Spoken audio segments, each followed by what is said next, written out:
So I went on a round of antibiotics a couple weeks ago, right? And it absolutely made me feel terrible. I know how hard it is to replenish that good gut bacteria and get things back in order. And I started thinking to myself, okay, I do all these research topics, I do all these videos, I have to know a way to get my gut bacteria back up to snuff quickly. And I started thinking about it. I was like, coconut oil, here we go. Now you're probably asking yourself, how the heck does coconut oil work when it comes to replenishing gut bacteria? Well, I'm gonna get to that in a minute. I wanna explain a couple of things before I explain how coconut oil and lauric acid, one of the components of coconut oil, can literally be something that can make you feel quite a bit better and get the most out of your day. So lauric acid is a fatty acid chain. It's a straight chain fatty acid, and about 50% of coconut oil is lauric acid. And in fact, a lot of other saturated fats contain lauric acid, but coconut oil has the highest quantity of lauric acid of any of those saturated fats. And what ends up happening is when you consume that lauric acid, your body converts it into something called monolaurin. Now that monolaurin has insane antifungal, antimicrobial, antiviral, antibacterial properties. And I'm going to talk about how exactly it works, and I'm going to touch on some of the research so I can back this stuff up with what I'm telling you. The first one I want to look at is related directly to the antibiotics. Now, I'm not a doctor. I'm not telling you to go eat a bunch of coconut oil in lieu of that erythromycin that they actually prescribed you. I'm not telling you that at all. But I'm telling you there are some serious benefits. One study took 30 different chains, 30 different fatty acid chains, and they studied their ability to fight bacteria. Well, what was found was that monolaurin, basically derived from lauric acid, was the clear winner of all those fatty acid chains, 9 of which were saturated fats. So clearly showing that of all the fats out there, monolaurin has significant antibacterial properties. Even going so far as saying that lauric acid and monolaurin has the ability to kill staphylococcus, different strains of staph. Now, I don't know how much reading you do, but staph is one of the leading killers in hospitals when we get infections, things like that. Not saying that you can rub a little bit of coconut oil on anything and it'll fix it, but still, as a preventative measure, something you may want to take into your life. Okay, now the other one we want to look at is using coconut oil on your skin. Okay, coconut oil again has those heavy antimicrobial properties coming from that lauric acid. When you put it on your skin, it's been shown in studies that it actually can kill off something called P. acnes. Now that P. acnes is one of the bacterial strains that causes cystic acne. Again, it can't be a replacement for Accutane, it can't be a replacement for a prescription, but it's showing to be 15 times more powerful than benzoyl peroxide.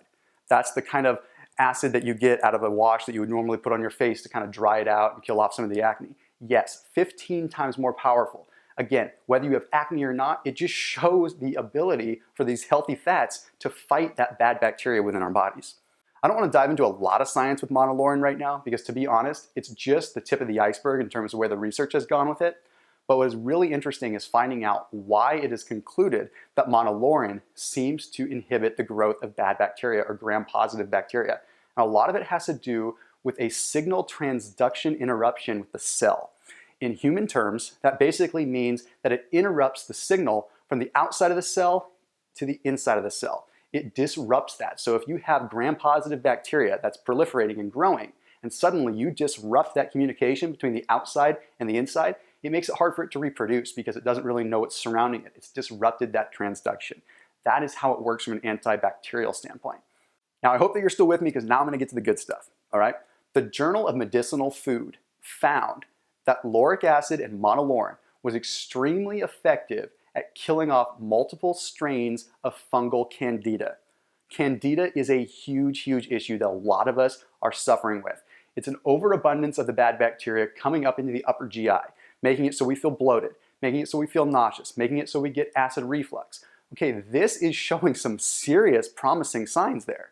When we have an overabundance of the bad bacteria in our gut, it can dictate how we feel. That enteric brain, the ability of our gut to communicate with our brain, is so intense, it is now being linked to depression, to anxiety, to other mood disorders. If we can get a grasp on fighting off the gram-positive bacteria that shouldn't be there, we can make leaps and bounds in many different aspects of science, research, and medicine. Now, in addition to helping out the good bacteria within your gut, just an extra bonus, there's been some recent studies testing monolaurin and its effect on viruses. One specific test testing HIV patients, and it actually lowered the viral count of HIV. It's not a cure, it's nothing like that, but it shows the potency of monolaurin to be able to fight viruses as well. So next time you get a cold or a flu, it may not be a bad idea to have a couple tablespoons of coconut oil just to try to get your system back in balance.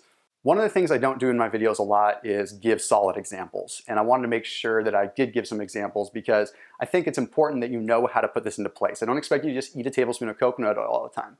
But I do think that you should try experimenting with putting it on your skin. You see, a lot of times we absorb things through our skin even more so than we do through our digestive systems. So try rubbing just maybe a quarter tablespoon or so on your face and then washing it off in the morning. Maybe leave it on for just a minute or two. But additionally, start doing your cooking with coconut oil. And I know I tout this all the time, but really give it a shot. If you're cooking eggs, cook them in some coconut oil. If you're cooking chicken, cook it in some coconut oil. If you're using a salad dressing, melt it down and use that coconut oil. Because now it is being shown that actual serum lipid levels are decreased dramatically when you incorporate the saturated fats from coconut oil compared to other saturated fats and even compared to other polyunsaturated and monounsaturated fats. We're talking about the viscous oils, the oils that are actually more liquidy.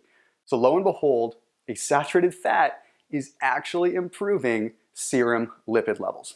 And I guess I can back that up with the fact that there are some countries that actually consume about 60% of their overall calories from coconut. We're talking about coconut cream, we're talking about coconut oil, we're talking about all kinds of different coconut butters, coconut as a means of cooking, coconut as a means of just eating the fruit itself.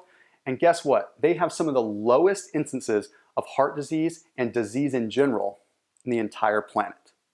So let this be a lesson to incorporate coconut oil to get those antimicrobial properties, but more importantly, if you're trying to regulate your gut bacteria to increase your nutrient absorption and just to flat out feel better and lift your mood, I highly, highly encourage you to try some coconut oil.